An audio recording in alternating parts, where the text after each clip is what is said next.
اعوذ باللہ من الشیطان اللعین الرجیم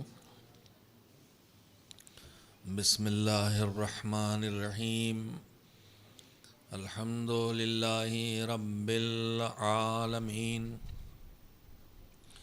والعاقبۃ للمتقین والجنۃ للمؤمنین والنار للملحدین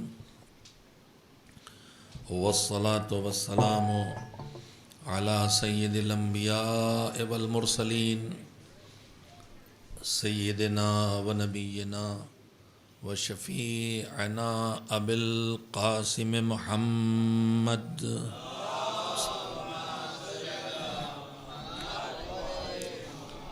وآلہ الطیبین الطاہرین المعصومین المظلومین واللعنۃ الدائمۃ الباقیۃ علی اعدائہم اجمعین من الآن الی یوم الدین اما بعد فقد قال اللہ سبحانہ وتعالی فی کتابہ المبین وہو اصدق الصادقین وقولہ الحق بسم اللہ الرحمن الرحیم والمؤمنون والمؤمنات بعضهم اولیاء بعض یأمرون بالمعروف وینہون عن المنکر ویقیمون الصلاة ویؤتون الزکاة ویطیعون اللہ ورسولہ اولئک سیرحمہم اللہ ان اللہ قدیر عظیم۔ صلوات بھیجیں محمد و آل محمد علیہ السلام۔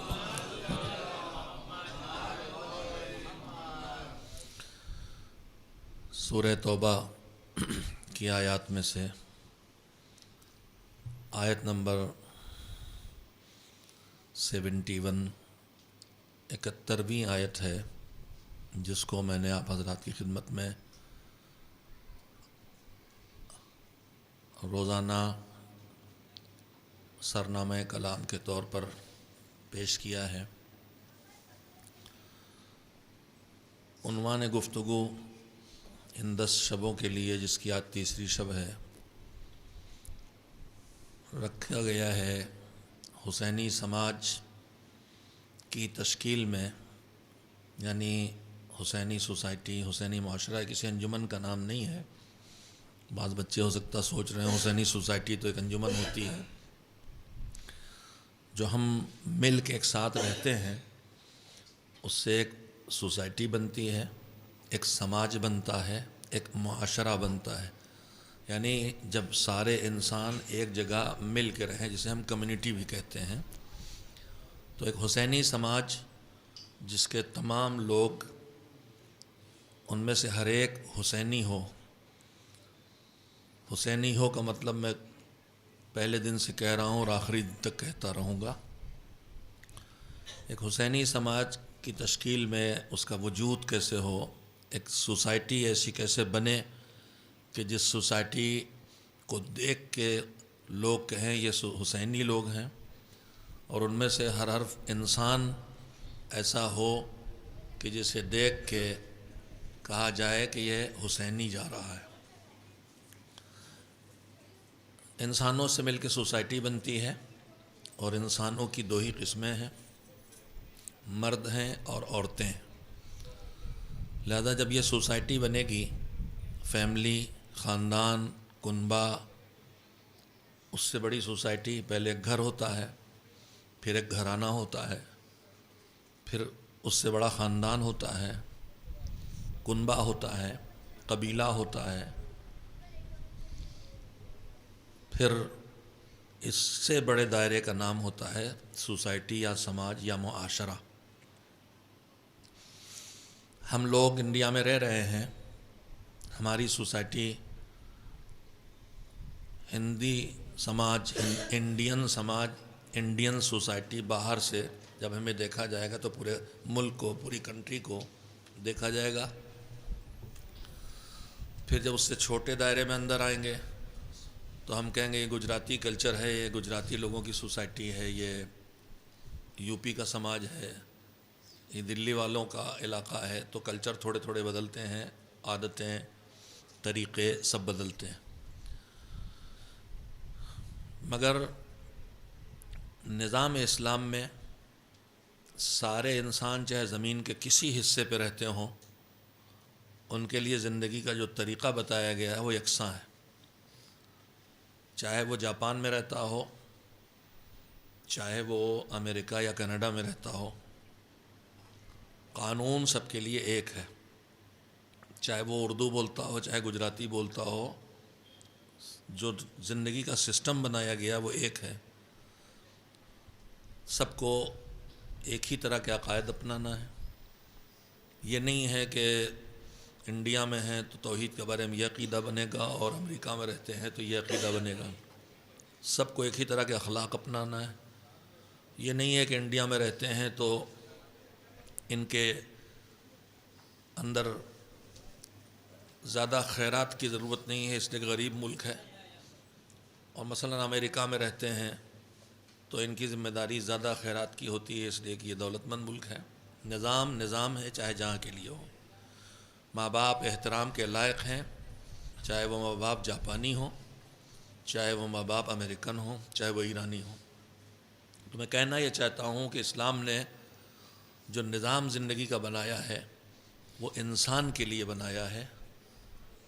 انڈین، امریکن، فلپینوں کے لیے نہیں بنایا ہے. انسان جہاں بھی ہے، انسان ہے، لہذا اس کے لیے ایک سسٹم ہوگا، ایک نظام ہوگا. میں نے یہ بات اس لیے کہی ہے کہ تھوڑا سے بات کلیئر ہو جائے کہ میں جو روزانہ حسینی سماج کہتا ہوں اس سے کیا مراد ہے. اب آپ کہیں گے ابھی آپ خدا کے نظام کی بات کر رہے تھے، اسلام کی، اور اب آپ حسینی پہ آ گئے. تو میرے عزیزو، ایک ہی بات کو کئی طرح سے کہا جا سکتا ہے. بعض الفاظ بہت تیزی سے اس جگہ پہنچا دیتے ہیں جو کہنے والا کہنا چاہتا ہے، اور بعض الفاظ سے اس جگہ تک پہنچنے میں تھوڑا ٹائم لگتا ہے. ہم کہہ سکتے ہیں جو نظام دین پر عمل کرنے والے لوگ ہوں اور اپنی زندگی میں اسلام کو قبول کر کے اسے اپنائیں، خالی عقیدوں میں نہیں، خالی زبان سے نہیں، اپنے عمل سے بھی قبول کریں. خالی زبان سے نہ کہیں کہ اچھی بات ہے سچ بولنا، سچ بولیں بھی. خالی اللہ ہے اور ہم اس کو مانتے نہ کہیں، اللہ کے ہونے کا ثبوت اسے سجدہ کر کے دیں، اسے رکوع کر کے دیں، اس کی اطاعت کر کے دیں. تو یہ ہے وے آف لائف اسلام، چند رسموں کا نام نہیں ہے. میں عرض کروں ایک ذرا سے اس کی آواز کم کر دیں، ایک ذرا سے اس کی آواز ہلکی کریں، معمولی سی. ایک صلوات بھیجیں محمد والے محمد. اللہ نے یہ نظام اسلام کے لیے، انسان کے لیے بنایا ہے، ہر انسان کے لیے، اس لیے کہ سب اللہ کے بنائے ہیں. اللہ کا دین چند انسانوں کے لیے نہیں ہے. ہم نہ سمجھیں کہ ہم مسلمان ہیں تو بس اسلام ہمارے لیے ہے. جس نے انسان کو بنایا ہے اس نے انسان کے لیے نظام حیات بھی بنایا ہے، زندگی بسر کرنے کا سسٹم بھی بنایا ہے، اس کا نام اسلام ہے. اب اسلام، ایمان، تقوی، یہ سب الفاظ ہیں جو تھوڑا تھوڑا سے ایک دوسرے سے الگ ہیں. اسلام خالی زبان سے اقرار کرنے کا نام ہے، ادھورے اقرار کا نام ہے. ایمان دل سے قبول کرنے کا نام ہے، دل سے قبول کرنے کے بعد جو دل سے مانا ہے اس کو کر دکھانے کا نام ہے. تقوی ایمان کی عملی شکل کا نام ہے. تو کبھی ہم اسی سوسائٹی کو کہیں گے مسلم سوسائٹی، کبھی اس سوسائٹی کو کہیں گے مومن سوسائٹی، کبھی اس سوسائٹی کو ہم کہیں گے کہ محمدی سوسائٹی، محمدی سماج. ایک مرتبہ صلوات بھیجیں اور سب لوگ ایک ساتھ آگے پوری طرح اپنے بیچ کے فاصلے کو ختم کر دیں، بیچ کے فاصلے کو ختم کر دیں، جتنی گنجائشیں پیدا کر دیں. تھوڑا ادھر بھی آ جائیں جتنا ہو سکتا ہے، جو سامنے بیٹھے ہیں بیٹھے ہیں.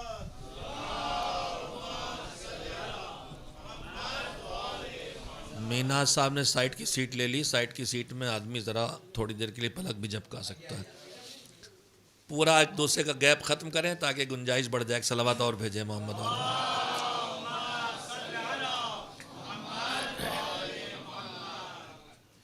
جس رخ سے دیکھیں اس رخ سے ایک ہی چیز کے مختلف نام ہوتے ہیں.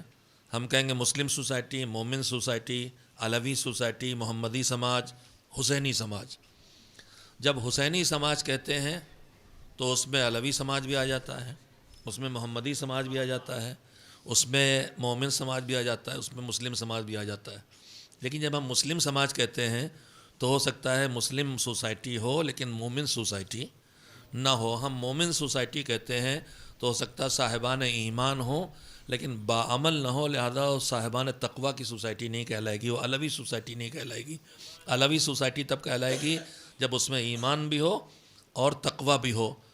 میرے اپنے بچوں سے کہنا چاہتا ہوں, اذان دیتے ہو, اذان میں سب سے پہلی گواہی اللہ کی توحید کی اشہد ان لا الہ الا اللہ, دوسری گواہی رسالت پیغمبر اکرم حضرت محمد مصطفیٰ صلی اللہ علیہ وسلم کی, اشہد ان محمد رسول اللہ. تیسری گواہی کس کی دیتے ہو؟ ولایت امیر المومنین کی. لیکن جب ولایت کی گواہی دیتے ہو تو دو لقب, دو ٹائٹل علی کے نام سے پہلے آتے ہیں. اشہد ان امیر المؤمنین و امام المتقین. علی ایمان والوں کے امیر ہیں اور تقوی والوں کے امام ہیں. ایمان صحیح بات کا دل سے مان لینا ہے, تقوی جو صحیح بات مانی ہے اس پر عمل کر دکھانا ہے. ایمان اللہ کے ماننے کا نام ہے, تقوی اللہ کی بات ماننے کا نام ہے. ایمان رسول کو ماننے کا نام ہے, تقوی رسول اللہ کی سنت پہ عمل کرنے کا نام ہے. ایمان مولا علی کے ماننے کا نام ہے, تقوی علی کی باتوں کو ماننے کا نام ہے. تو اللہ کو ماننا ایمان ہے, اللہ کی بات ماننا تقوی ہے. نبی کو ماننا ایمان ہے, نبی کی بات ماننا تقوی. بات مانیں گے تو کیا بات ہے ان کی؟ ایک ہی بات ہے, اچھی راہ پہ چلو, برے سے بچو. اچھی راہ ڈھونڈیں گے تو کیا نکلے گا؟ یا واجب نکلے گا یا مستحب نکلے گا. بری راہ سے بچنے کے لیے پتہ چلائیں گے برا کیا ہے تو یا وہ حرام نکلے گا یا مکروہ نکلے گا. میں چھوٹی چھوٹی باتیں کہہ کے اپنے بچوں کو مطمئن کرنا چاہتا ہوں, بشرطے کہ وہ آپس میں باتیں نہ کریں, میری طرف دیکھیں اور میری سنیں.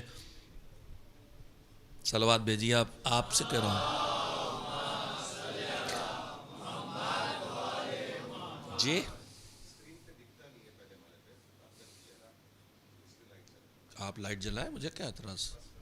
ایک صلوات بھیجیں محمد. سیاہ چہرہ کہاں دکھائی دے گا؟ چہرہ نورانی ہوتا تو اس کے بغیر دکھائی دیتا. ایک صلوات مل کو بھیجیں, یہاں نورانیت بڑھے.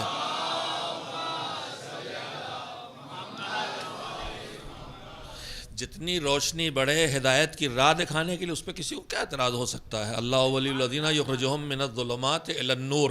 اللہ ایمان والوں کا ولی ہے اور اس کا کام یہ ہے کہ اندھیروں سے نکال کے اجالے میں لاتا رہتا ہے. تو انشاءاللہ یہ بجلی جتنی جل سکتی تھی جل گئی.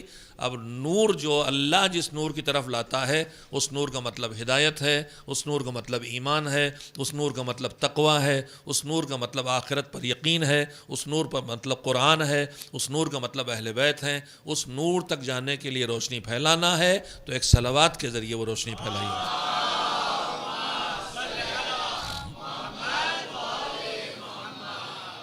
تو میں اپنے بچوں سے کہنا چاہتا تھا, اپنی بیٹیوں سے, کہ ہم علی کو مانتے ہیں اور ان کی ولایت کی گواہی بھی دے رہے ہیں. لیکن یہ بتاؤ کہ علی کو ہم بھی مانتے ہیں اور دوسرے بھی مانتے ہیں. ہمارے سارے مسلمان بھائی سب علی کو مانتے ہیں, لیکن ایک فرق ہے. فرق یہ ہے کہ سارا عالم اسلام علی کو امیر مانتا ہے,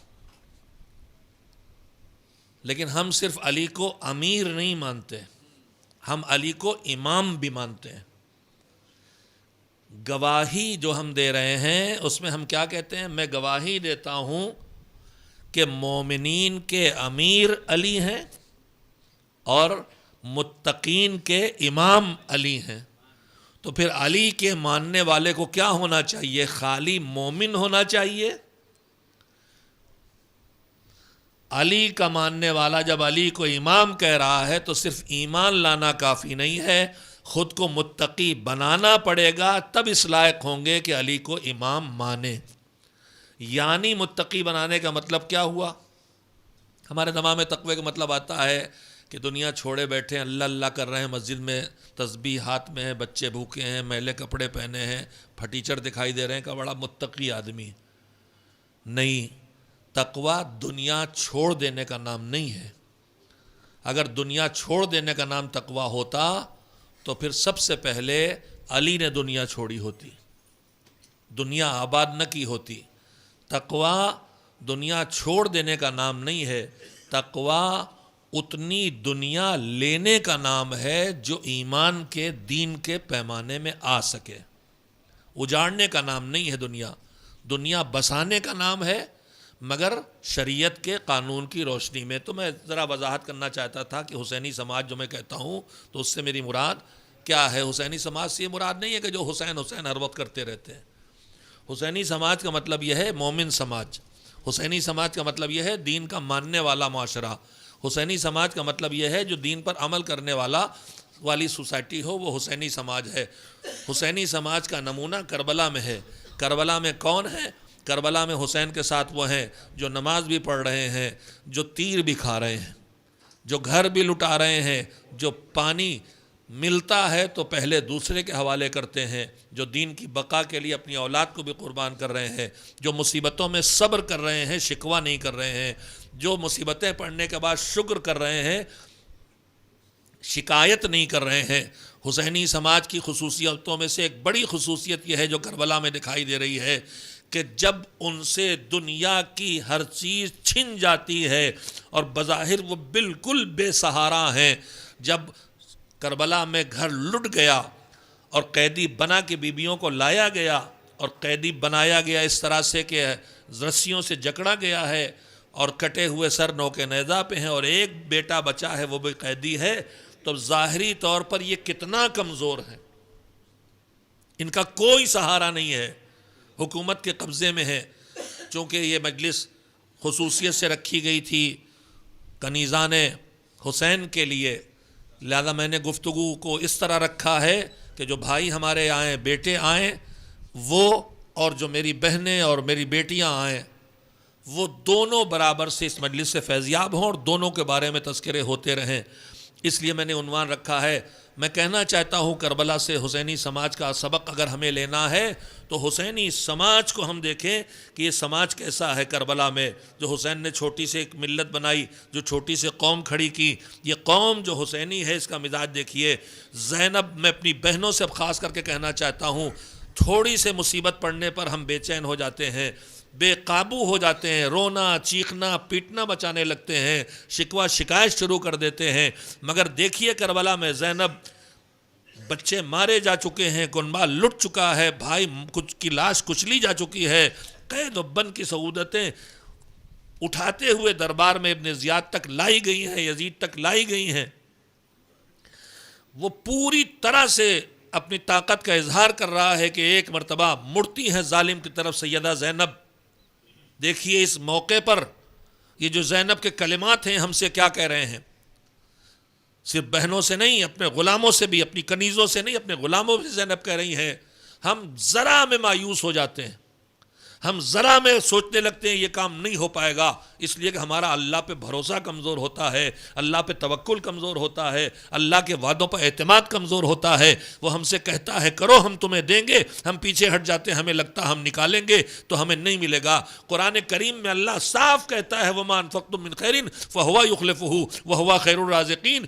تم خیر کی راہ میں جو کچھ بھی خرچ کرو گے اللہ اس کا بہت بہتر بدلہ تمہیں اسی دنیا میں دے گا،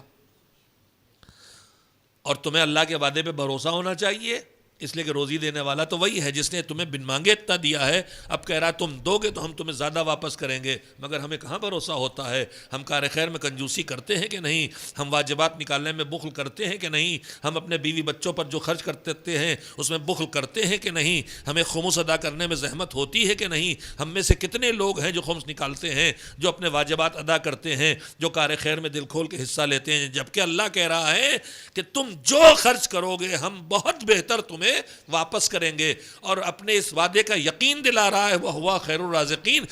ہمیں اس وعدے کا بھروسہ ہونا چاہیے، اس لیے کہ ہم نے تمہیں بن مانگے روزی دی ہے، اور ہم روزی دینے والوں میں بہترین روزی دینے والے ہیں، مگر یہ اعتماد کی کمی ہوتی ہے جو ہمیں دور رکھتی ہے پابندی دین سے۔ کربلا میں جو سماج وجود میں آیا، اس سوسائٹی اور اس حسینی سماج کی ایک فرد زینب ہیں۔ یہ زینب گرفتار ہیں، یزید کے سامنے ہیں، کسی لمحے بھی کسی کو قتل کر سکتا ہے یزید۔ ابھی دیکھ چکی ہے سید سجاد کے قتل کا فیصلہ کیا تو پھوپھی لپٹ گئی اور کہا جب تک مجھے نہیں مارو گے میرے بچے کے اوپر تم تلوار نہیں اٹھا سکتے ہو۔ یزید ہار گیا تھا زینب کی شجاعت و بہادری سے۔ ہم بہت جلدی بے چین ہو کے اللہ پہ بھروسہ چھوڑ دیتے ہیں۔ کربلا کا ایک پیغام جو حسینی سماج کی صفت ہونا چاہیے وہ میں آج آپ کی خدمت میں عرض کرنا چاہتا ہوں، اور اس میں مردوں اور عورتوں کا کردار برابر برابر کا ہے۔ اللہ کے وعدوں پر اعتماد، جسے خالص علمی زبان میں کہتے ہیں توکل۔ توکل یعنی اللہ پہ بھروسہ۔ بھروسے کا کیا مطلب ہے؟ میں اس کی ذرا وضاحت کر دوں تو پھر وہ جو جناب زینب کے کردار اور سیرت سے نمونہ دینا چاہتا تھا وہ تب بیان کروں تاکہ آپ بہتر طور پہ سمجھ سکیں۔ دیکھیے اللہ نے یہ دنیا بنائی ہے، یہ دنیا نظام اسباب ہے۔ گاڑی ہو گئی، نظام اسباب کا مطلب کیا ہوا؟ نظام اسباب کا مطلب یہ ہے کہ یہاں کاز اینڈ ایفیکٹ کا سسٹم ہے۔ پنکھا چل رہا ہے تو ہوا نکل رہی، پنکھے میں کرنٹ جا رہا ہے تو پنکھا چل رہا ہے۔ میں بیمار ہوا ہوں، مجھے دوا ملے گی تو مجھے فائدہ ہوگا، مجھے پیاس لگی ہے میں پانی پیوں گا تو میری پیاس بجھے گی۔ تو یہاں اللہ نے کسی بھی چیز تک پانے کے لیے کوئی نہ کوئی ذریعہ بنایا ہے، کوئی نہ کوئی وسیلہ بنایا ہے جس کے ذریعہ آدمی اس چیز تک پہنچتا ہے۔ بھوک لگی ہے تو کھانا کھانا ہوگا، پیاس لگی ہے پانی پینا ہوگا، بیماری ہوئی ہے تو دوا کرنی ہوگی۔ ہم سیدھے کسی چیز تک نہیں پہنچتے، بیچ میں ذریعے ہیں، بیچ میں وسیلے ہیں۔ جب دنیا کی چیز تک بغیر وسیلے کے نہیں پہنچتے تو آخرت تک کیسے بغیر وسیلے کے پہنچ جائیں گے؟ اب بیماری کا علاج کرنا ہے تو دوا تک جانا ہوگا۔ اگر دوا کے بجائے ہم جا کے بیماری کا علاج مٹی سے کریں تو ہوگا؟ تو اگر ہم جن کو اللہ نے وسیلہ بنایا ہے، محمد و آل محمد علیہ السلام،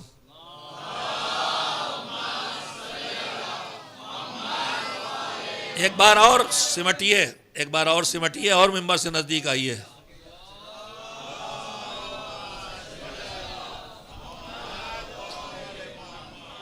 وسیلہ بنایا ہے اللہ نے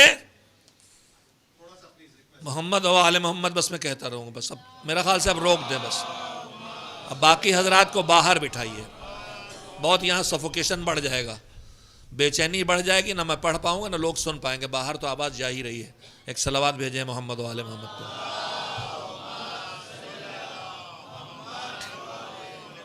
دیکھیے بیچ میں ڈسٹرب ہوتا ہے تو میری طرف سے کوئی کوتاہی نہیں، آپ وقت پہ آیا کریں تاکہ مجلس بار بار ڈسٹرب نہ ہو۔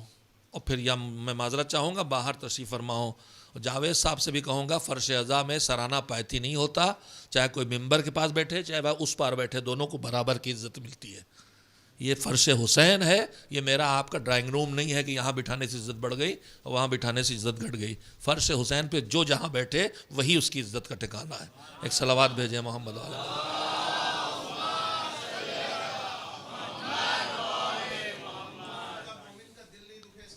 نہیں مومن کا دل نہیں دکھے گا، مومن کا دل کیوں دکھے؟ اسے فرش اعضاء پہ جگہ چاہیے، اسے اس سے دلچسپی نہیں ہے کہ میں سراہنے بیٹھا ہوں کہ پاتی۔ مومن یہ سب دیکھتا ہی نہیں ہے، وہ غیر مومن ہوگا یہ سب دیکھے گا میری جگہ کہاں، آخرت میں کہاں جگہ ہے وہ دیکھے۔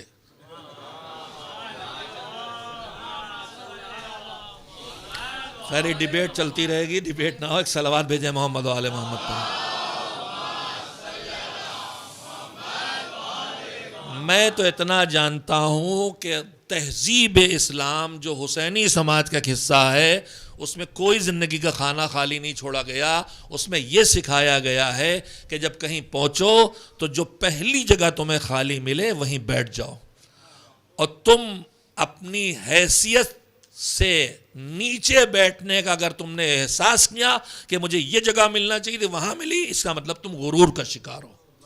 تم جہاں بیٹھو وہیں تمہیں لگے تمہاری جگہ ہے, اور جب تم جوتیوں میں بیٹھو گے تو اللہ کے کچھ وعدے ہیں. رسول اکرم حضرت محمد مصطفیٰ صلی اللہ علیہ وآلہ وسلم نے فرمایا, قرآن کریم میں اللہ کے وعدے سب کو نہیں سناؤں گا ورنہ آدھا گھنٹہ اسی کے لیے درکار ہوگا, میں ایک سناتا ہوں. پیغمبر نے فرمایا تواضع, انکساری کر اپناؤ, اکڑ فو نہیں, غرور نہیں, اکڑ اور غرور نہیں, جھکو, انکساری کرو. اس لیے کہ اللہ کا وعدہ ہے کہ جو جتنا جھکے گا اللہ اسے اتنا اونچا کرے گا. تو اگر بلندی چاہیے تو چڑھ کے آ کے صدر نشین ہونے میں بدلنی نہیں ہے. میزبان کے بغل والی کرسی میں کوئی عزت نہیں ہے, عزت وہاں ہے جہاں ہم جھک کے بیٹھیں, وہاں سے اللہ اٹھائے گا. بات یاد آ گئی تو میں کہہ دیتا ہوں, حالانکہ میرا موضوع اس وقت نہیں تھا. حسینی سماج کے اجزاء ضرور ہیں. یہ بتائیے آپ کی کوئی چیز کہیں رکھ کے بھول گئے, میں فون بھول آیا روم پہ اور چاہتے وقت مجلس میں یہاں ڈھونڈتا پھروں تو مجھے ملے گا فون؟ بھول نہیں آیا, دیکھیے ہے میرے ساتھ. اب میں یہاں رکھ رہا ہوں اور بھول جاؤں اور جا کے کمرے میں ڈھونڈوں, ملے گا؟ تو آدمی جو چیز جہاں رکھے وہیں ڈھونڈے تو ملے گی, جو چیز جہاں رکھی گئی وہاں ڈھونڈے تو ملے گا. ایک پروفیسر صاحب آئے کمرے میں, ادھر جا رہے ہیں ادھر جا رہے ہیں ادھر جا رہے ہیں. بیگم نے پوچھا کیا ڈھونڈ رہے ہو؟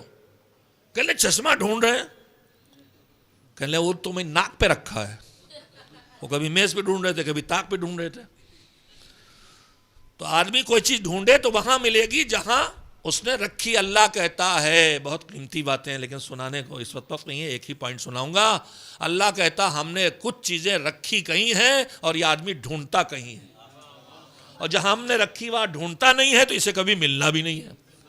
مثلاً کا ہم نے خالص, میری بہنیں بیٹیاں پھر سنیں, وہ چاہتی دنیا میں انہیں کوئی تکلیف نہ ہو. اب تو میرے بھائی بھی اسی کیٹیگری میں آ گئے ہیں, زنانے پن میں آگے بڑھ گئے.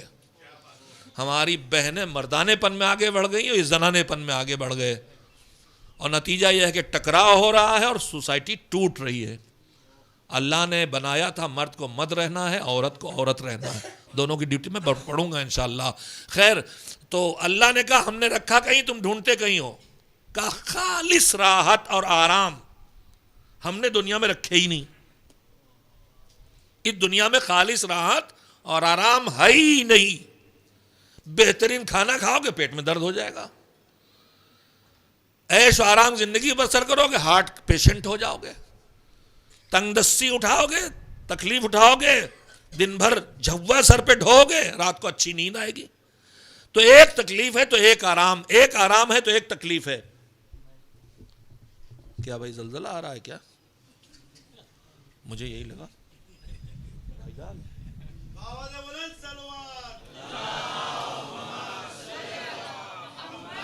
اللہ نے کہا اس دنیا میں کبھی خالص راحت اور آرام نہ ڈھونڈنا, تم ڈھونڈ کے مر جاؤ گے, نہیں ملے گا. اس لیے کہ ہم نے خالص راحت رکھی ہے آخرت کی جنت میں, تم ڈھونڈ رہے ہو دنیا میں.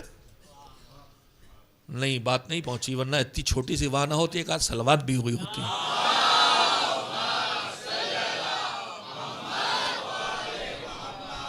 اسی میں اس نے کہا, ہماری سوسائٹی میں اس وقت بہت لوگ ہیں, میں کسی کو طنز نہیں کرتا, لیکن جب پانی کہیں سے نکلتا ہے تو نشیب میں خود سے جاتا ہے, میں کیا کروں. میں لے جایا جاتا ہوں, مہمان ہوتا ہوں, ڈرائنگ روم میں مجھے اس صوفے بٹھایا جائے گا جس کے سامنے چیف منسٹر کے ساتھ میزبان کی تصویر لگی ہے.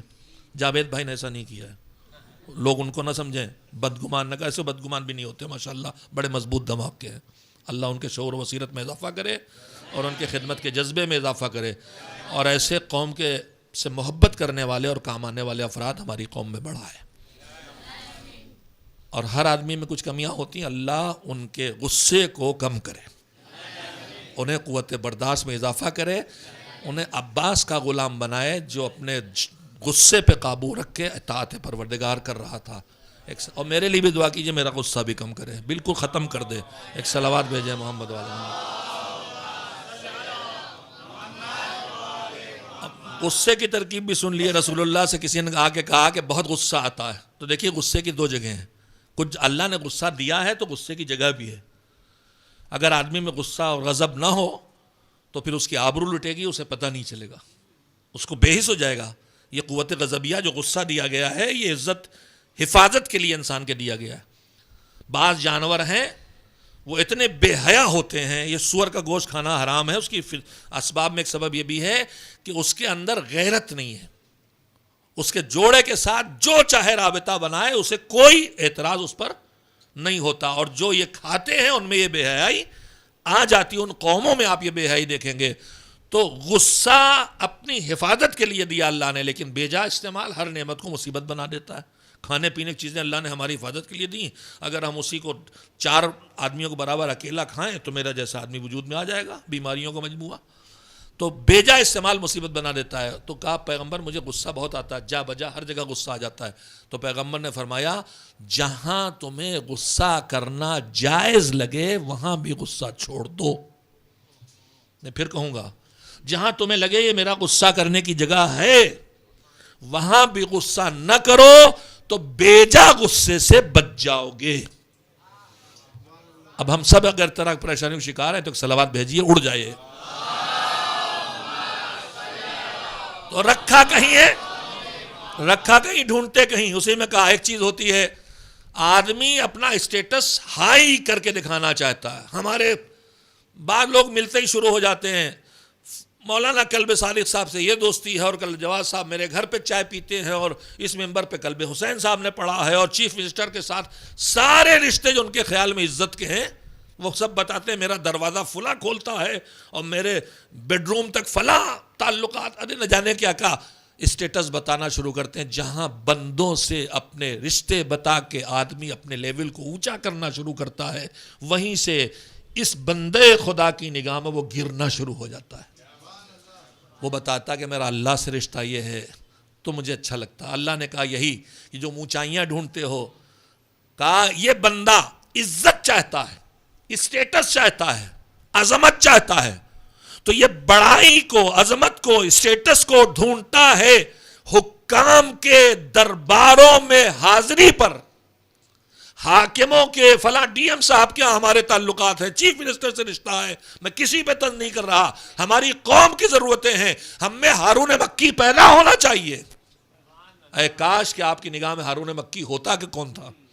ہارون مکی 8ویں امام 7ویں امام کے وہ صحابی ہیں جو مامون کے پرائم منسٹر کی حیثیت رکھتے تھے اور وہ عاجز تھے وہاں رہنے سے. انہوں نے کہا ہم استعفیٰ دے دیں تو 8ویں امام نے کہا نہیں، تم اسی ظالم کے ساتھ رہو، بس ایک کام کرو، ہمارے چاہنے والوں کو مشکلات سے بچاتے رہنا. تم وعدہ کرو ہم سے کہ تم ہمارے چاہنے والوں کے اپنے تعلقات کا استعمال کر کے کام لاتے رہو گے. ہم وعدہ کرتے ہیں کہ نہ کبھی تمہیں دنیا کی جیل میں جانا پڑے گا اور نہ تمہیں کبھی تلوار کی گرمی جھیلنا پڑے گی اور نہ آخرت میں جہنم کی آگ کی گرمی جھیلنا پڑے گی. تو ماں نے ہم سے کہا ہے حکومتوں میں جگہ بناؤ، بڑے افسروں سے تعلقات پیدا کرو، لیکن اپنی ذات کے لیے نہیں، اپنی قوم کے کام لاؤ. ہارون مکی ہم میں پیدا ہونا چاہیے.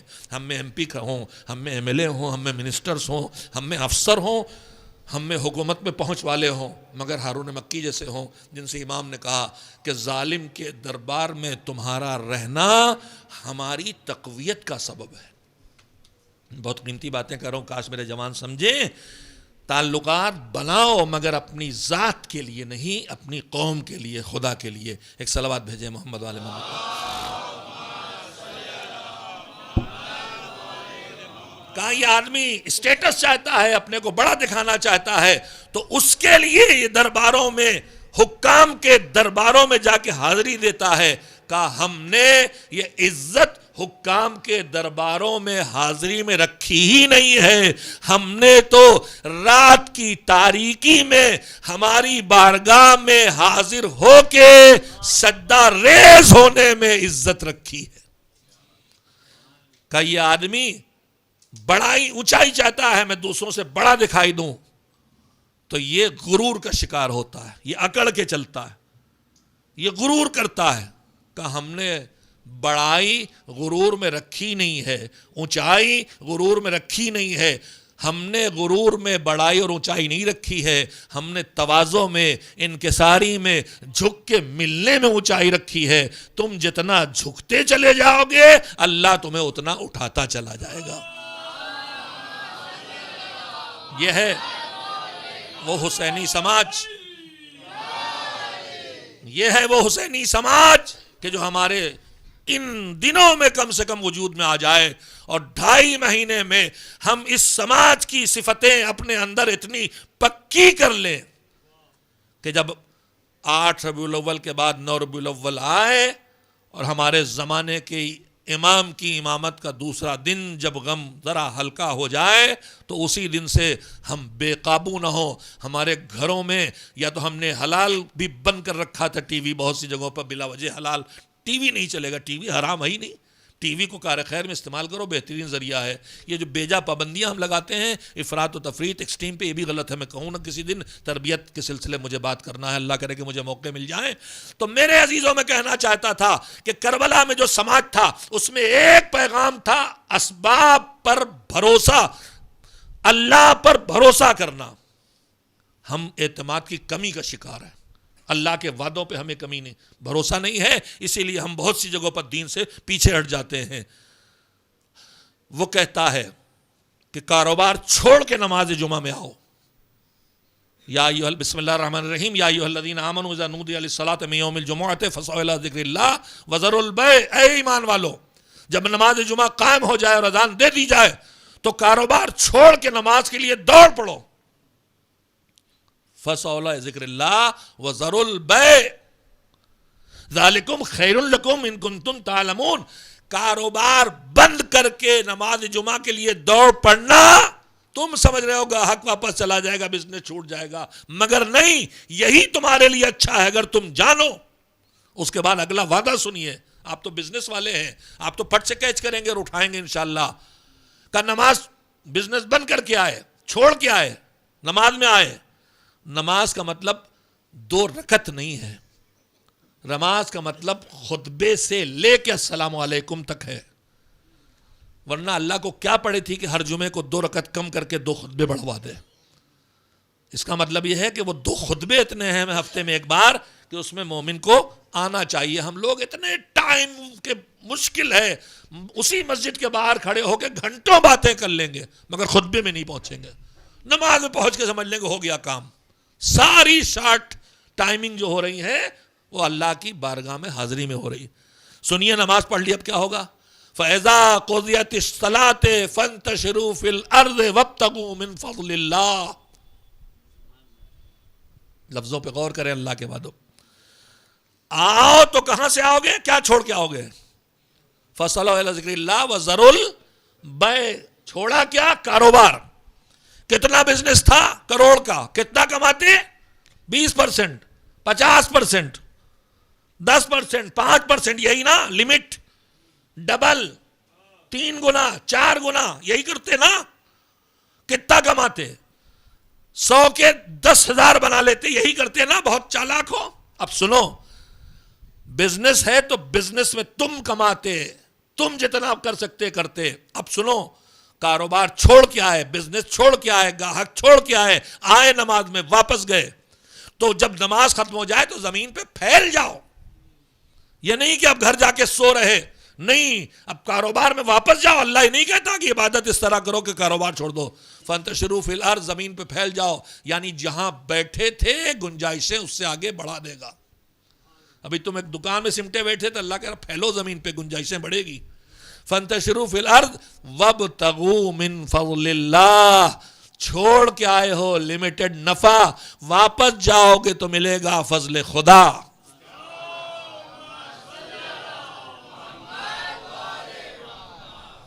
ایک صلوات مل جل کے بھیجیں محمد و آل محمد۔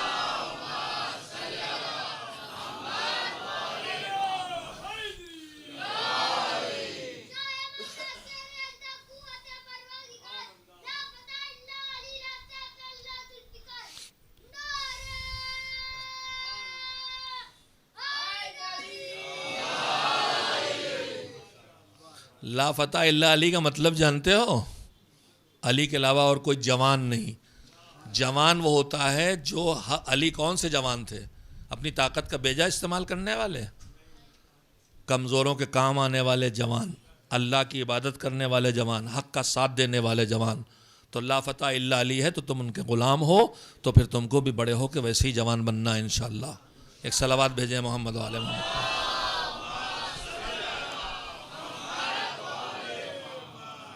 تو اللہ کا وعدہ کیا ہے؟ کاروبار بند کرو گے ہمارے کہنے سے تو واپسی میں تم لمیٹڈ نفع والے نہیں رہ جاؤ گے. فضل اللہ, اللہ کا فضل ملے گا.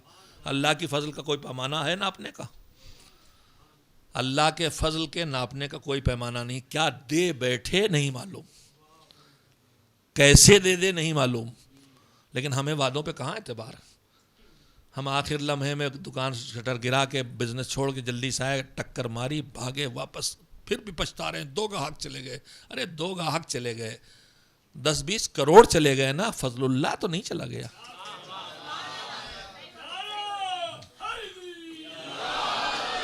حضور کی سیرت معلوم ہے, حسینی سماج میں, محمدی سماج بھی, حضور سیرت معلوم ہے. کہا جب وقت نماز آ جاتا تھا, اول وقت, تو کہتے تھے, سیرت یہ تھی کہ پھر نہ کسی دوست کا خیال کرتے تھے, نہ کسی رشتہ دار کا, نہ عزیز نہ حمیم.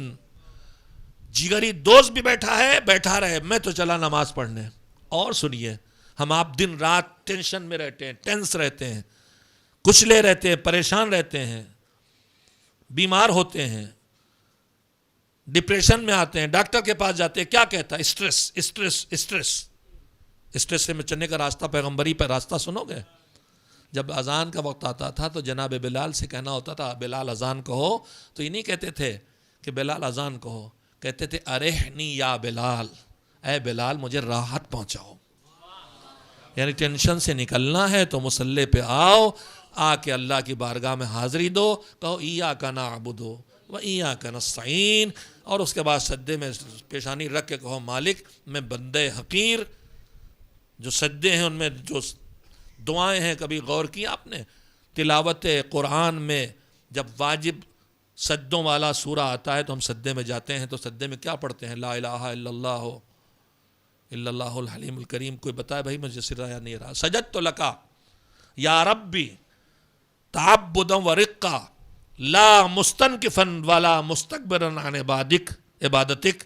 پروردگار جو میں سجدہ کر رہا ہوں, کیوں کر رہا ہوں؟ تعبدا و رقا, میں تیرا غلام ہوں, تیرا مملوک ہوں, تیرے اختیار میں ہوں, کچھ نہیں ہوں, میں تیرا غلام ہوں, بندہ ہوں. تعبدا و رقا لا مستنکفا ولا مستکبرا عن عبادتک, تیری عبادت سے نہ میں انکار کرتا ہوں نہ میں غرور کرتا ہوں. بل انا عبد ذلیل خائف مستجیر, میں تیرا ایک ذلیل بندہ ہوں, ڈرا ہوا حالات سے, اپنے کرتوتوں سے, دبنگوں سے, ظالموں سے ڈرا ہوا, آخرت سے, عذاب خدا سے, عذاب الہی سے ڈرا ہوں, مستجیر, اور تیری بارگاہ میں پناہ مانگ رہا ہوں. کبھی پیشانی خاک پہ رکھ کے یہ کہہ کے دیکھو, ہر اسٹریس چلا جاتا ہے کہ نہیں چلا جاتا ہے؟ اللہ پہ توکل کے یہ فائدے ہیں. زینب نے, میں نے ابھی آپ کے سامنے کہا, اس کے باتوں پہ بھروسہ, اس کے وعدوں پہ بھروسہ. میں آپ کو یاد دلاؤں, جب یہ قیدی بی بی گئی ہے تو زینب کبریٰ کے جملے کیا تھے؟ جن حالات میں لگتا تھا کب یہ ختم کر دیے جائیں, کب یزید ان کو سب کو مار ڈالے, کب کہاں قید خانے میں ڈال دے, فنا ہو جائیں, مگر اللہ پر بھروسہ کیا تھا زینب کو؟ یزید سے کہا کد قیدک وسع سعیک, اے یزید تو بادشاہ ہے, حکومت تیرے پاس ہے, جتنی چالیں چل سکتا ہے چل لے.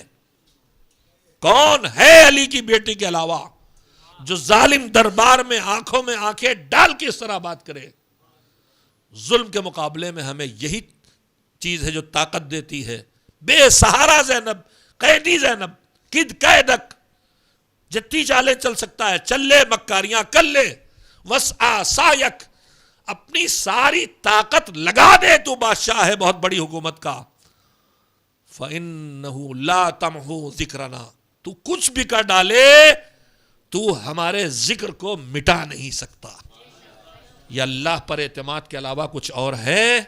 اے کنیزان زہرا، اے غلامان زینب و ام کلثوم، اللہ پہ بھروسہ کرنا سیکھو، اس کے وعدوں پہ بھروسہ کر کے جو وہ کہے کرو، چاہے لاکھ لگے کہ ہمیں نقصان ہو رہا ہے۔ قرآن کریم میں اللہ صاف کہتا ہے کہ بہت سی چیزیں ایسی ہیں جو تمہیں اپنے لیے بری لگتی ہیں حالانکہ وہ ہماری نگاہ میں اچھی ہیں، اور بہت سی چیزیں ایسی ہیں جو تمہیں اچھی لگتی ہیں مگر ہماری نگاہ میں بری ہیں۔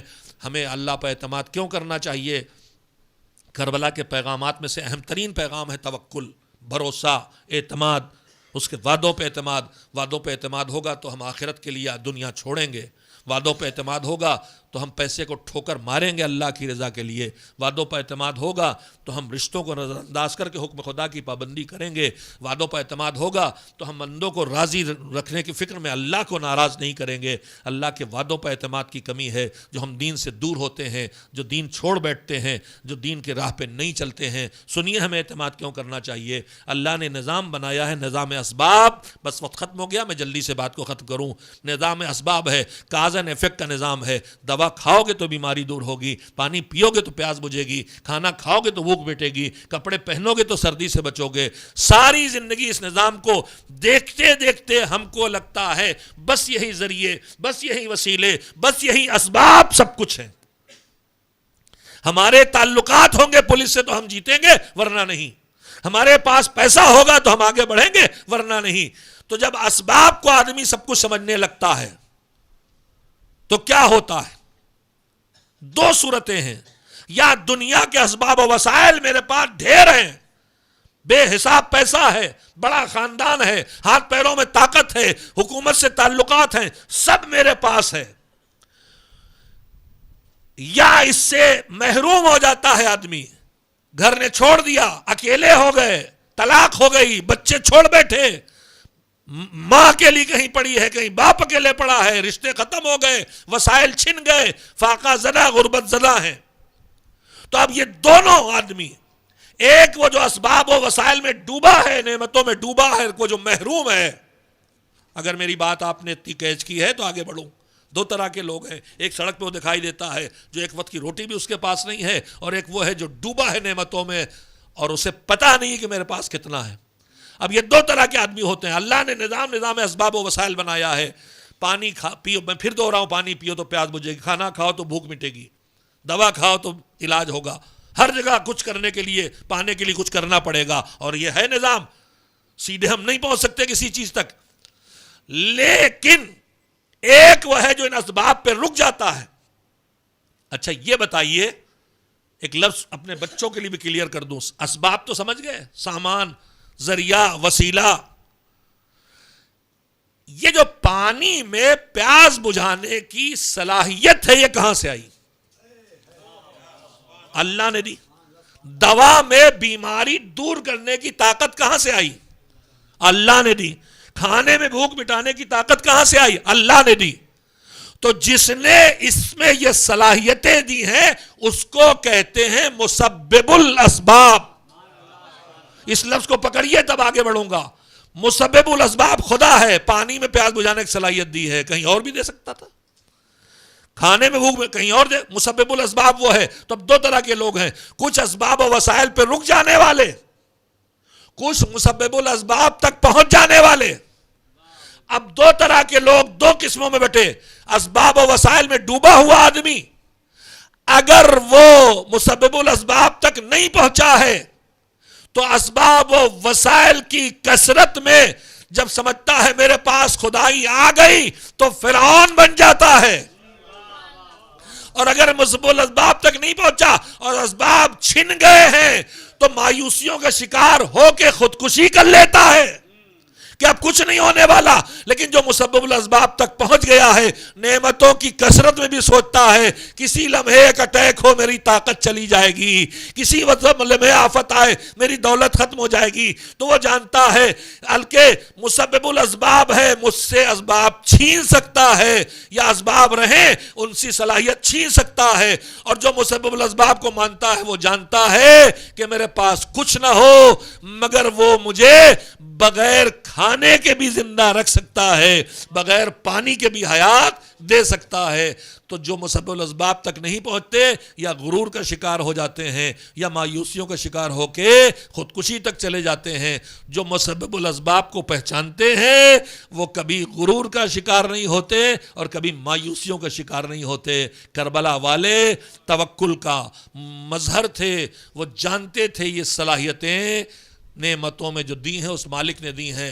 وہ چھین بھی سکتا ہے, وہ دے بھی سکتا ہے. انہیں پورا اعتماد تھا, اسی لیے انہوں نے کسی لمحے احکام خدا کی پابندی میں کسی طرح کی جھجک نہیں دکھائی. آج 3 محرم گزر گئی, اگلی تاریخیں جیسے جیسے آئیں گی کچھ خاص شہداء کے تذکرے ہوں گے.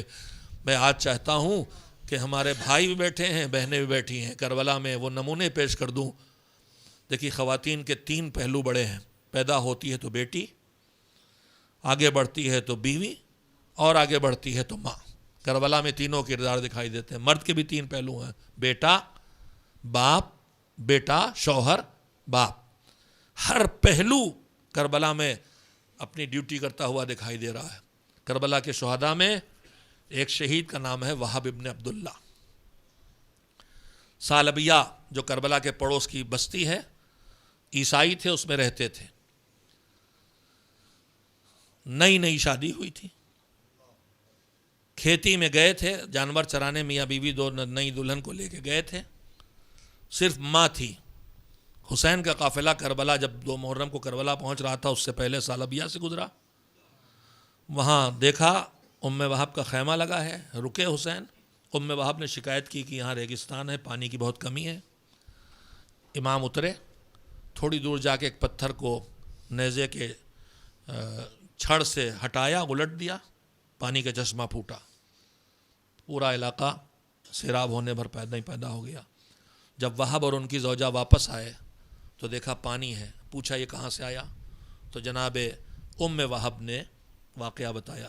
ہاں, حسین نے پانی جاری کرنے کے بعد جاتے جاتے ام وہب سے ایک فقرہ کہا تھا کہ جب وہب واپس آئے, وہب ابن عبداللہ ابن عمیر, تو وہب سے کہہ دینا کہ حسین نے, فاطمہ کے لخت جگر نے, محمد رسول اللہ کے نواسے نے تم کو بلایا ہے حق کا ساتھ دینے کے لیے.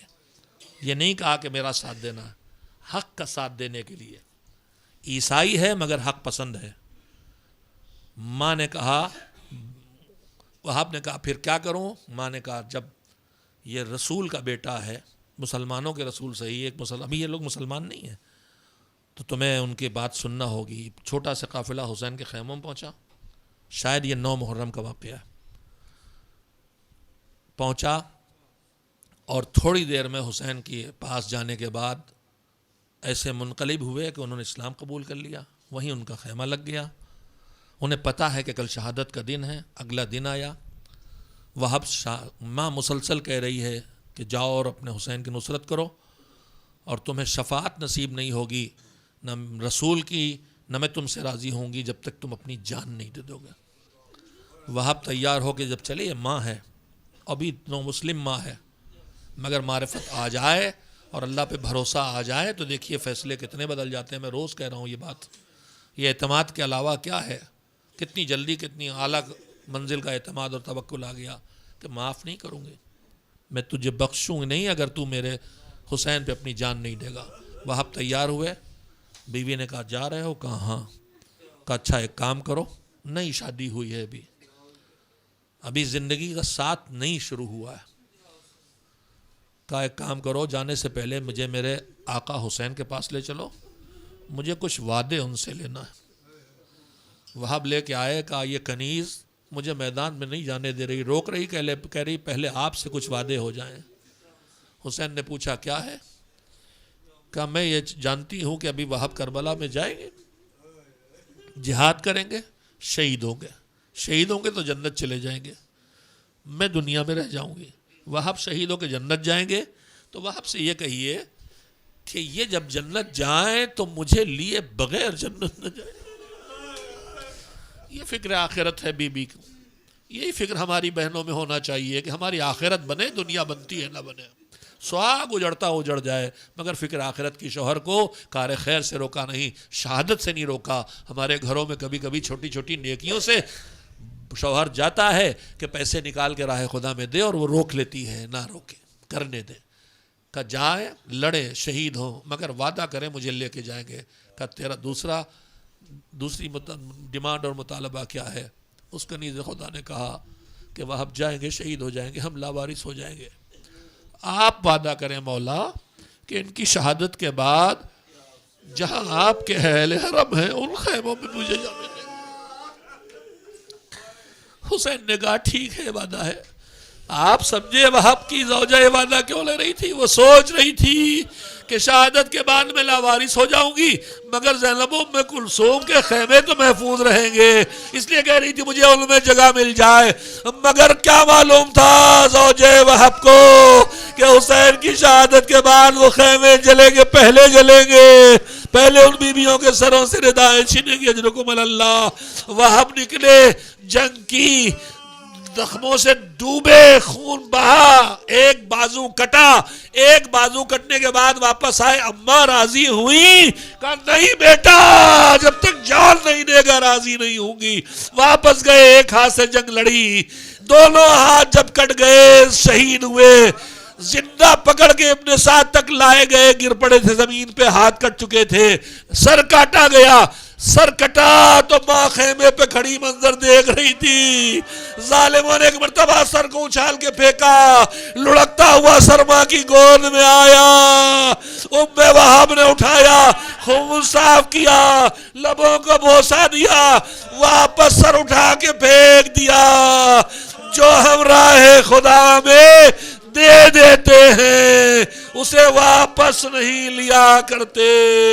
اے کربلا کی ماں، تمہارے اوپر قربان. ارے مصائب دھیرے آگے بڑھ رہی ہیں. 3 منٹ اور سن لیں، 3-4 منٹ. یہ ایک قربانی کا نمونہ.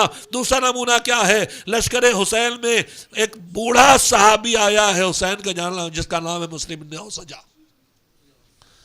مسلم بن اوسجہ 90 سال سے زیادہ عمر ہے، کمر جھک گئی ہے، اتنے ضعیف ہیں کہ پیشانی کی کھال لٹک کے آنکھوں پہ آ گئی ہے. جو جنگ کی تیاری کی تو کھال سمیٹ کے پیشانی پہ پٹی باندھی تھی. مجھے نہیں پتا آج بچے جو پیشانی پہ پٹی باندھتے ہیں، جو کمر میں پٹکا باندھتے ہیں، انہیں اس کی روح بھی معلوم ہے کہ نہیں. اس کی روح یہ ہے کہ مسلم بن اوسجہ جن کے بدن میں طاقت نہیں ہے ضعیف ہے، کمر جھکی ہے، جنگ لڑنے کے لیے تیار ہوئے. یہ خالی لباس نہ پہنو مسلم بن اوسجہ کا، وہ جذبہ بھی پیدا کرو کہ اپنی پوری طاقت لگا کے مجھے حسین کے پیغام کو آگے پہنچانا ہے. آنکھیں کھلی رکھو، صحیح اور غلط کو پہچاننے کی صلاحیت پیدا کرو. پٹیاں پیشانی پہ باندھی، کمر میں پٹکا باندھا. صبح عاشور، نماز صبح کے فوراً بعد ابن زیاد نے کمان میں تیر جوڑ کے پہلا تیر پھینکا تھا خیام حسینی کی طرف. فوراً انصار حسینی نے مشورہ کر کے دیوار بنا لی تھی کہ کوئی ایک تیر اہل حرم کے خیموں تک نہ پہنچے. تیر آتے رہے، کچھ کو ہاتھوں سے تلواروں سے کاٹا، کچھ کو ڈھالوں پہ روکا، مگر ہزاروں تیر تھے اور یہ چند انصار تھے. ایک بڑی تعداد حسین کے لشکر کی اسی وقت شہید ہو گئی. جو بچے تھے ان میں اکثر زخمی تھے. انہی میں ایک مسلم بن اوسجہ، بڑھاپا، اس پہ بدن کے تیر زخم، خون بہا ہوا، پوری طاقت سمیٹی، کہا بس اب جانے دیجئے. گئے، زخمی ہو کے گرے، امام کو پکارا، امام سرانے پہنچے، سر اٹھا کے آگوش میں رکھا. بچپن کے دوست حبیب پہلو میں بیٹھ گئے. دیکھا مسلم دنیا سے جا رہے ہیں، آواز دی مسلم میں تمہارا دوست حبیب ہوں، میں بھی تھوڑی دیر کے بعد تمہارے پاس آنے والا ہوں، مگر تم دنیا سے جا رہے ہو، خیمے میں تمہاری بیوی ہے، کم سن بچہ ہے، تمہیں اگر اس کے لیے کچھ کہنا ہو تو کہہ دو. میں وعدہ کرتا ہوں جب تک جیوں گا تمہاری وصیت کا خیال کروں گا. جاتا ہوا بوڑھا باپ نہ بچے کے لیے کچھ کہا، نہ بے سہارا بیوہ کے لیے کچھ کہا. ایک مرتبہ پورے بدن کی طاقت سے بیٹی، اتنا طاقت بھی نہیں ہے، انگلی کی کانپتی ہوئی انگلی کا اشارہ کیا حسین کے چہرے کی طرف اور کہا ھذا الرجل، جب تک میں جیا حسین کے بدن پہ زخم نہ لگنے دیا، جب تک جینا میرے آقا حسین کی مدد کرنا. حبیب نے وصیت سنی، مسلم نے دم توڑا. بوڑھے جنازہ لے کے حسین خیموں میں آ گئے. جنازہ لے کے بیٹھے تھے کہ ایک مرتبہ خیمے کا پردہ اٹھا. ایک ننھا سے بچہ جو اتنا چھوٹا تھا کہ اس کے کمر میں جو تلوار بندھی تھی وہ اس سے بڑی تھی، لہذا چھوٹے بچے کی کمر کی بندھی ہوئی تلوار زمین پہ کھنچ رہی تھی۔ تلوار کتنی بڑی ہوتی ہے، 3-4 فٹ کی ہوتی ہے، بچہ کتنا چھوٹا اندازہ لگا لو، 4-5 سال سے زیادہ کی نہیں لگتی عمر۔ دیکھا خیمے سے نکل کے مقتل کی طرف جا رہا، حسین نے کہا دیکھو یہ بچہ کہاں جا رہا، اسے روکو۔ اصحاب دوڑ کے گئے، روکا، لے کے آئے۔ میں پوچھتا ہوں یہ اصحاب جو گئے یہ بچے کو روکا تو کیا کسی نے تماچے مارے، دھادیانے لگائے؟ میں کہوں گا اصحاب حسین تھوڑی دیر کے بعد اسی خیمے سے 3-4 سال کی بچی نکلی، یتیم حسین کوئی تماچے مارتا ہے، کوئی تادیانے لگاتا ہے۔ حضرت عمر اللہ صاحب لے کے آئے، حسین کے سامنے بچہ ہاتھ جوڑ کے کھڑا ہو گیا، کہا بیٹا تم کون ہو؟ کہا یہ جو آپ کا صحابی آپ کی گود میں سو رہا ہے اس کا بیٹا۔ کہا کیا ارادہ ہے؟ کہا مقتل میں جا کے آپ کی مدد کروں گا، آپ کی تنہائی نہیں دیکھی جاتی۔ ہائے رے حسین کی بے کسی، 3-4-5 سال کے بچے بھی حسین کی بے کسی پہ رو رہے۔ کہا بیٹا تمہارا باپ مارا گیا، تم چھوٹے ہو بھی، تم پہ جہاد واجب نہیں، تمہاری بوڑھی ماں خیمے میں ہے، واپس چلے جاؤ۔ اس نے ہاتھ جوڑے، ارے آقا جس اماں کے لیے آپ واپس بھیج رہے اسی اماں نے تو مجھے سجا کے بھیجا ہے۔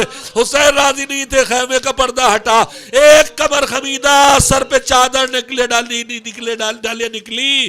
میرے مولا مسلم پر تھے، لڑکے شہید ہو گئے، میں میدان جنگ میں نہیں جا سکتی، میرے مولا اس قربانی کو قبول کر لیجئے۔ مظلومیت رو رہی تھی، حسین سر جھکائے بیٹھے تھے۔ کربلا میں اللہ پہ توکل رکھنے والی مائیں اپنے گود کے پالوں کو پیش کر رہی تھیں۔ علی کے غلاموں، حسین کے غلاموں اور کنیزوں، اٹھو، اللہ کے وعدوں پہ بھروسہ کرو، دین پر عمل کرو، تاکہ اصغر کی قربانی بیکار نہ جائے، تاکہ حبیب و مسلم و وہب کی قربانیاں رنگ لے آئیں۔ وَسَيَعْلَمُ الَّذِينَ ظَلَمُوا أَيَّ مُنقَلَبٍ يَنقَلِبُونَ۔ عزیزو 2 گزارشیں سن لیں۔ پہلی گزارش یہ ہے کہ شارٹ ٹائم میں اس مجلس کا پروگرام بنایا گیا خواتین کے لیے، خیال تھا ہم لوگوں کا 2-4 مرد مومنین بھی آئیں گے، لیکن الحمدللہ پوری طرح سے آپ نے حبیب ٹرسٹ، حبیب ایجوکیشنل ٹرسٹ اور ان کے ٹرسٹیز میں جو اس کے روح رواں ہے عزاداری کے قیام کے جاوید شراف صاحب کی جس طرح ہمت افزائی کی ہے، ٹرسٹ اور جاوید صاحب اور ٹرسٹیز سارے آپ کے شکر گزار ہیں۔ میں بھی آپ کا شکر گزار ہوں کہ آپ شام سے مسلسل دوڑ کے مجلسوں میں جا رہے ہیں، اور میرے شکریہ کی کیا حیثیت ہے، اللہ آپ کے ان آنسوؤں کو رمال زہرہ تک پہنچا دے۔ اللہ ہم سب کو توفیق دے کہ ہم حسینیت کو اپنے معاشرے میں لاگو کر سکیں۔ اللہ ہمارے دلوں کو آنسوؤں کے ذریعے کینوں کو بہا دے تاکہ ہم ایک دوسرے کو معاف کرنے کی طاقت اپنے اندر پیدا کر سکیں، ہماری دشمنیاں آپس کی ختم ہو جائیں، تاکہ جو ہم سب کا دشمن ہے اس دشمن کا ایک ہو کے ہم مقابلہ کر سکیں۔ جو ٹکڑوں میں ہم ایک دوسرے کو بانٹے دے رہے ہیں، میں بار بار وہاں بھی دعا کر چکا، معبود ہمارے نام کوئی تنظیمی، کوئی غیر تنظیمی، کوئی نقنی، کوئی سعیدی، کوئی ملنگ، کوئی اخباری، کوئی اشتہادی، کوئی کچھ، یہ جو ہزاروں ناموں سے ہمیں بانٹا جا رہا، معبود اس شر سے ہمیں محفوظ رکھ۔ ہم سب شیعان علی ہیں، ہم سب غلامان محمد و آل محمد ہیں، معبود ہمارے دل میں جذبہ پیدا کر دے، ہم سب ایک دوسرے کے لیے محترم ہیں، ہم سب ایک دوسرے کے لیے واجب الاحترام ہیں، ہمارے ان لوگوں کو عقل دے دے جو آپس میں ایک دوسرے پہ لعن طعن کر رہے ہیں۔ پروردگار اللہ تجھے واسطہ محمد و آل محمد کا، ہم علی کے غلام ہیں، علی کے غلاموں اور کنیزوں میں ایکا پیدا فرما۔ دوسرا اعلان یہ ہے کہ ماشاءاللہ سے یہ قیصر باغ ایک آباد عزاداری کا مرکز ہے، جتنے دروازے ہیں وہ سب کھلے ہیں، لیکن آج خصوصیت کے ساتھ حبیب ایجوکیشنل ٹرسٹ کی طرف سے ایک خصوصی دروازہ کھولا گیا ہے، خواتین کی شرکت کے لیے مخصوص کیا گیا ہے۔ گیٹ کا پتہ کیا ہے؟ محبوب مینشن سائٹ سے جو گیٹ ہے وہ خواتین کی آمد و رفت کے لیے مخصوص کر دیا گیا ہے، تاکہ مردوں کے درمیان دھکے کھاتی ہوئی عورتیں عزاداری کے لیے نہ آئیں۔ کنیزان زہرا سے گزارش ہے کہ محبوب مینشن سے آمد و رفت رکھیں، اور غلامان زہرا سے بھی گزارش ہے کہ اگر خواتین آتی دکھائی دیا کریں تو انہیں جگہ دے دیا کریں، انہیں پہلے جانے دیا کریں، ان کی قدردانی کریں۔ زینب کی قسم تم کو ہے اور زین العابدین کی قسم تم کو ہے، ماتم حسین۔ یا حسین